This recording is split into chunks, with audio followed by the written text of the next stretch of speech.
இன்னைக்கு ஆடி 4வது வெள்ளி, வரலட்சுமி நோம்பு, பௌர்ணமியும் சேர்ந்தே வந்திருக்கு. ரொம்ப விசேஷமான நாள். அதனால புடவ வச்சு சாமி கும்பலாம் அப்படின்னு சொல்லிட்டு காலையிலேயே வாசலுக்கு கலர் கோலம் போட்டுட்டு, வாசப்படியெல்லாம் குட்டி குட்டியா கோலம் போட்டுட்டு, வீட்ல பூத்த பூவ வச்சு உருளி எல்லாம் ரெடி பண்ணி, வாசக்காலுக்கு மஞ்சள், குங்குமம் வச்சு விளக்கெல்லாம் ஏத்தி ரெடி பண்ணி வச்சுட்டேன். பூஜை ரூம்ல கீழ மஞ்சள் பூசிட்டு, சின்னதா ஒரு கோலம் போட்டுட்டு, படம்லாம் தொடச்சு பொட்டு வச்சு, பூ வச்சு அலங்காரம் பண்ணிட்டேன். இந்த காசு மாலை ஏற்கனவே செஞ்சது தான். இது எப்படி செய்றதுன்ற வீடியோ லிங்க்கும் கீழ குடுக்குறேன். வேணுன்றவங்க செக் பண்ணி பாருங்க. அது லட்சுமி தேவிக்கு போட்டுட்டு, புடவ வச்சு கும்புறதுக்காக புடவையில மஞ்சள், குங்குமம், வளையல், வாழைப்பழம், வெத்தல பாக்கு, பூ எல்லாத்தையுமே வச்சிருக்கேன்.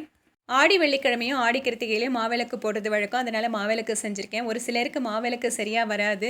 அது கரெக்டான மெத்தட்ல எப்படி பண்றதுன்ற வீடியோ லிங்க்கும் கீழ குடுக்குறேன். வேணுன்றவங்க செக் பண்ணி பார்த்துக்கோங்க. இதோட வடை பாயாசத்தோட சமையல் பண்ணி, குலதெய்வத்துக்காக ஒரு பாத்திரத்தில வெண்பொங்கல், ஒரு பாத்திரத்தில சர்க்கரை பொங்கல் செஞ்சு, அதையுமே வச்சு நெய்வேத்தியம் பண்ணிட்டோம்.